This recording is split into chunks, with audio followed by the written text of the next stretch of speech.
प्रभु यीशु मसीह के मधुर नाम में एक बार फिर से आप सबका स्वागत है।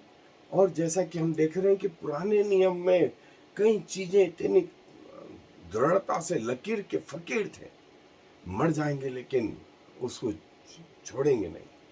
और उसके पीछे जो मकसद था वो आंतरिक जीवन नहीं था, उसके पीछे जो मकसद था वो संसारिक और शारीरिक था।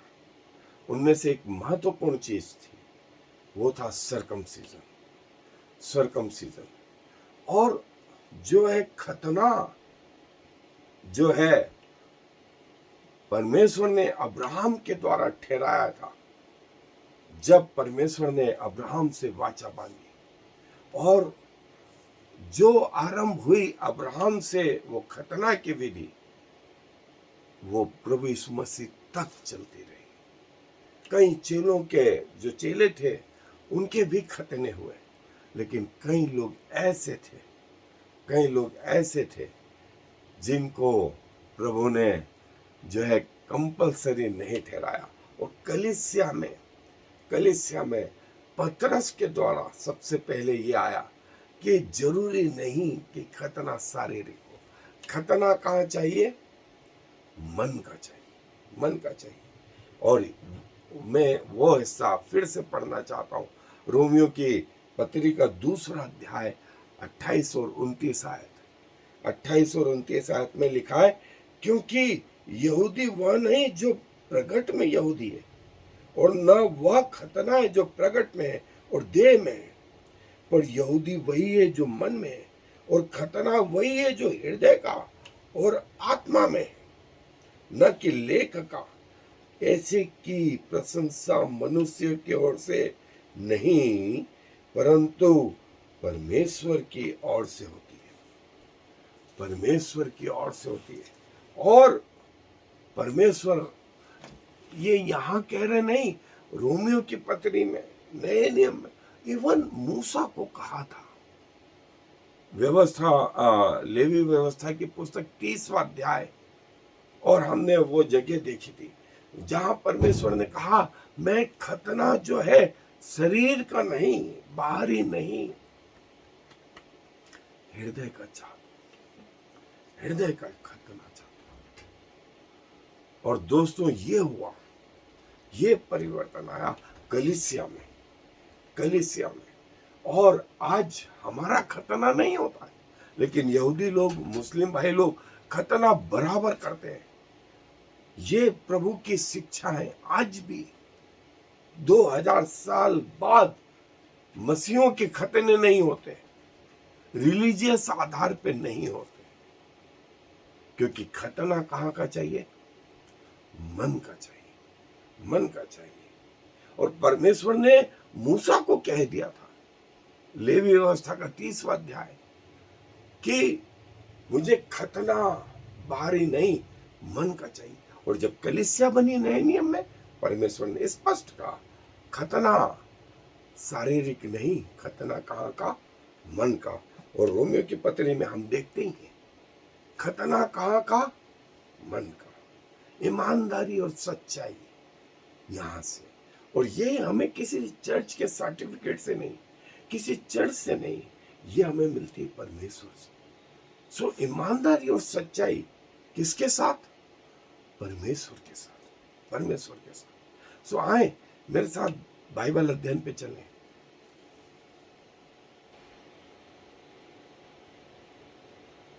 सो दोस्तों, ये वो खतना जिसके विषय में हमने जो अभी पढ़ा, कि परमेश्वर बोलता वो बाहरी रीति से नहीं, क्योंकि समय के हिसाब से खतने को लोग ने अपनी इनकम का साधन बना लिया। खतना हो गया मतलब प्रभु की मंडली में शामिल हो गए, भले धटकन करते रहो, भले मन से शुद्ध मत रहो। और ये आज भी ऐसा है। और जो है गरीब, जो है परमेश्वर ने कहा कि जो खतना रहित है, परमेश्वर ने उनके प्रति भी वो संवेदनाएं और वो बातें करी जो खतना वालों के साथ करी। और इसका वर्णन हमने कर्नेलियस के घर में देखा था। कर्नेलियस पूरे घर में अपने सारे रिश्तेदारों को बुला लाया, और पतरस ने जब देखा कि पूरा घर भरा पड़ा हुआ है और सब गैर यहूदी हैं, तो वो प्रभु की बातें बताने लगा। और वैसे ही पवित्र आत्मा जैसे पेंतिकोस के दिन जो है चेलों पर उतरा था, वैसे ही कर्नेलियस के घर में हर व्यक्ति पर उतरा जो खतना रहित थे। अब पवित्र आत्मा जो है पतरस की ओर से नहीं दिया गया। पतरस इस बात को क्लियर करता आगे, पवित्र आत्मा तो पिता ने दिया, और जब पिता ने दिया तो हम कैसे उसका इनकार करें, कैसे उसको जो है घटाएं। और जो है इसलिए परमेश्वर ने कहा कि यहूदी वो नहीं जो बाहरी रीति से, खतना वो नहीं जो बाहरी रीति से, वैसे मैं बोलूंगा बैप्टिज्म वो नहीं जो बाहरी रीति से, प्रभु भोज वो नहीं जो दिखता है, जो अंदरूनी है, जो मन में है। और ये बात आप जानते हैं, और आपके अलावा यदि कोई और जानता है तो वो है परमेश्वर, वो है परमेश्वर।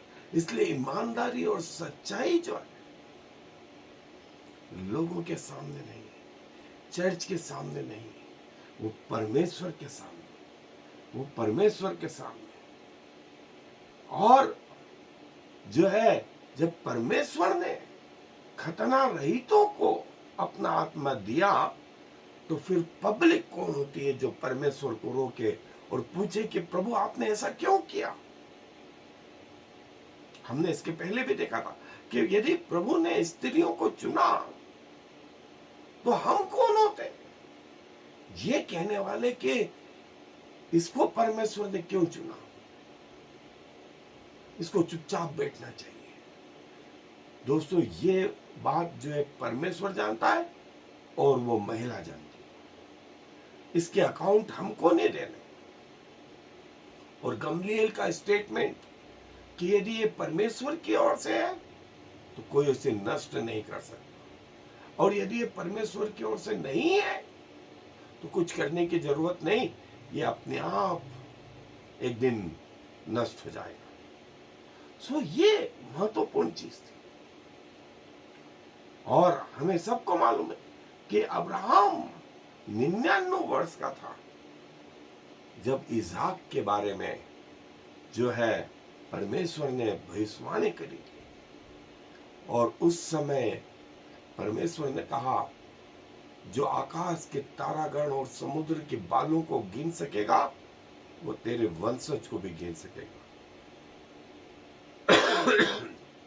और तेरे और मेरे बीच में खतना जो है इस बात का चिन्ह ठहरेगा। और उसी दिन इस्माइल का और इब्राहिम का खतना होगा। उसी दिन जो है सारे लोग जो अब्राहम के साथ थे उनका खतना, फिर इसहाक और याकूब, और जो प्रथा चलती आई वो आज तक यहूदी और मुस्लिमों में, उस यहूदी और मुस्लिमों में आज तक पाई जाए।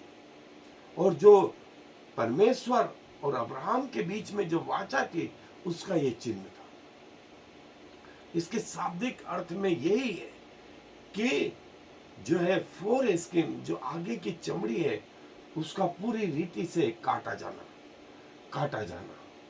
और जो है इसहाक का खतना, फिर उसके बाद एसाव और याकूब का खतना, फिर याकूब के 12 बच्चों का खतना। और इस रीति से जो प्रथा चली वो आज तक चली आ रही है। और जो है ये इतना जबरदस्त था कि ये कई हजार सालों में भी इसका इतिहास जो है धुंधला नहीं पड़ा। और मसीह यीशु का भी खतना हुआ, यूहन्ना का खतना हुआ, चेलों का खतना हुआ। और जो है ये सब जो है खतना वाले रहे, लेकिन जो आने वाली जनरेशन रही, परमेश्वर ने कहा बाहरी रीति से नहीं, बाहरी रीति से नहीं, खतना आंतरिक रीति से चाहिए। और प्रभु यीशु मसीह ने खतने के लिए यही बात जो है अपनी शिक्षाओं में दी कि संपूर्ण रीति से। तुम सोचते हो खतना कर लिया और सब कुछ हो गया, नहीं नहीं, सब एंगल से देखें तो एक पूर्ण व्यक्ति वही जो सब एंगल से पूर्ण है। ये प्रभु यीशु मसीह की शिक्षाएं, ये प्रभु यीशु मसीह की शिक्षाएं सिर्फ खतने को लेकर के नहीं, सिर्फ खतने को लेकर के नहीं। और प्रभु यीशु मसीह ने ये सारी बातें बताई कि सच्चाई कहां पर हो, हृदय में, अंदर हो, मन में हो, मन में हो। और वही बात जो है कलीसिया में आगे जो है, कलीसिया में पतरस प्रेरितों के काम की पुस्तक उसका 15वां अध्याय और आगे के उसमें आयतों में कहता है कि हम कलीसिया पर अब बोझ न डालें जिनको उठाना हमारे पूर्वजों के लिए मुश्किल हो रहा था, हमारे पूर्वजों के लिए मुश्किल हो रहा था। अब हम जो है ये कहें कि मैं वो हिस्सा पढ़ रहा हूं 15वां अध्याय का प्रेरितों के काम के पुस्तक। तब प्रेरितों और प्राचीन इस बात के विषय में विचार करने के लिए इकट्ठे हुए। तब पतरस ने बहुत वाद विवाद हो जाने के बाद खड़े होकर उनसे कहा, हे भाइयों, तुम जानते हो कि बहुत दिन हुए परमेश्वर ने तुम में से मुझे चुन लिया कि मेरे मुंह से अन्य जाति सुसमाचार का वचन सुनकर विश्वास करें। मन के जांचने वाले परमेश्वर ने उनको भी हमारे समान पवित्र आत्मा देकर उनकी गवाही दी और विश्वास के द्वारा उनके मन शुद्ध करके हम में और उनमें कुछ भेद न रखा। तो अब तुम क्यों परमेश्वर की परीक्षा करते हो कि चेलों की गर्दन पर ऐसा जुआ रखो जिसे न तो हमारे बाप दादे उठा सके ये और न हम उठा सकते। हाँ, हमारा यह निश्चय है कि जिस रीति से प्रभु यीशु के अनुग्रह से उद्धार पाएंगे उसी रीति से हम भी पाएंगे। ये बात जो है पतरस ने जो है, और फिर पौलुस के जो है रोमियो की पत्री में हमने देखा, और आगे जो है इसी अध्याय में 15वें अध्याय में पौलुस भी ये बोलता है कि प्रभु ने मुझे अन्य जातियों के लिए चुन लिया, प्रभु ने मुझे अन्य जातियों के लिए चुन लिया। और हृदय का खतना जो है, अभी हमने जो रोमियो की पत्री 2 अध्याय 29 आयत, और व्यवस्था ड्यूट्रोनॉमी लेवी व्यवस्था जो है उसका 30वां अध्याय और 6ठी आयत, सब इसको मेरे हिसाब से अंडरलाइन कर ले। लेवी व्यवस्था की पुस्तक उसका 30वां अध्याय और उसकी 6ठी आयत को जैसा मैंने बोला सब अंडरलाइन कर ले, और ये रोमियो की पत्री का 2 अध्याय 29 और 30 आयत को भी सब अंडरलाइन कर लें कि परमेश्वर बोलता है। और परमेश्वर जो है ये बोलते हैं कि पुराने नियम में, नए नियम के बाद छोड़े, मूसा को बोलते हैं। लेवी व्यवस्था विवरण की पुस्तक, व्यवस्था विवरण की पुस्तक 6ठा अध्याय और 30वां अध्याय और 6ठे आयत, तेरा परमेश्वर यहोवा तेरे और तेरे वंश के मन का खतना करेगा। यहोवा परमेश्वर तेरा और तेरे वंश का मन का खतना करेगा और कि तू अपने परमेश्वर यहोवा से अपने सारे मन और सारे प्राण के साथ प्रेम करे, जिससे तू जीवित रहे। परमेश्वर तेरा खतना करेंगे, और ये खतना बाहरी रीति से नहीं, ये खतना आंतरिक रीति से, मन का खतना, मन का खतना। और दोस्तों देखें, रोमियो की पत्री में, व्यवस्था विवरण में, कुरिन्थियों में जो है स्वयं प्रभु यीशु मसीह इस बात की शिक्षा देते हैं। यहूदी वो नहीं जो बाहरी रीति से, खतना वो नहीं जो बाहरी रीति से, खतना वो जो आंतरिक और मन की रीति से, यहूदी वो जो मन से है। इसलिए खतना मन का, और कलीसिया ने, चर्च ने धीरे धीरे धीरे बाहरी खतने को बंद कर दिया, बंद कर दिया। आज मसीहों का खतना नहीं होता है। और क्या शिक्षा दी गई उसके पीछे? खतना कहां का हो? मन का, मन का हो।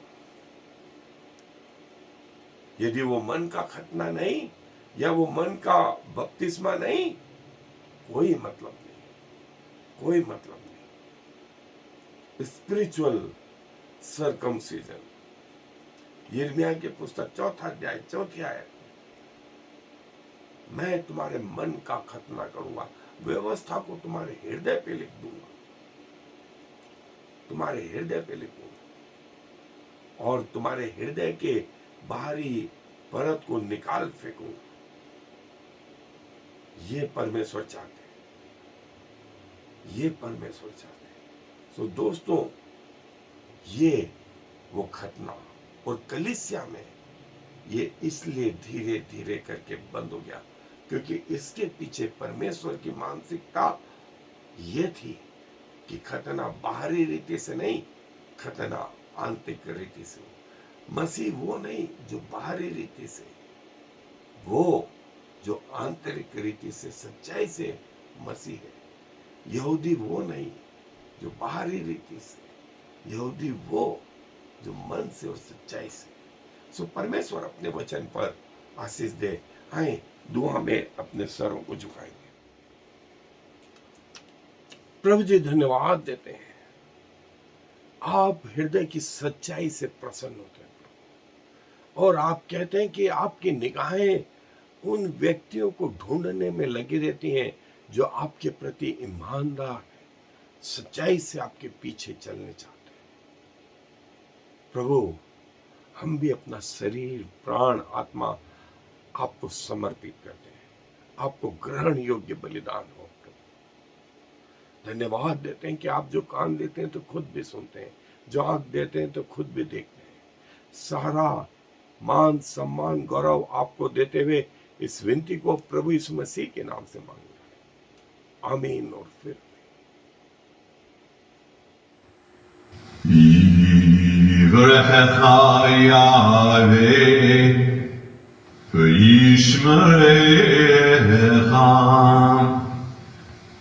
Ya'er Yahweh v'yichunecha Yisa Yahweh panav lecha v'yasem lecha Shalom. May the Lord bless you and protect you. May the Lord smile on you and be gracious to you. May the Lord show you his favor and give you his peace.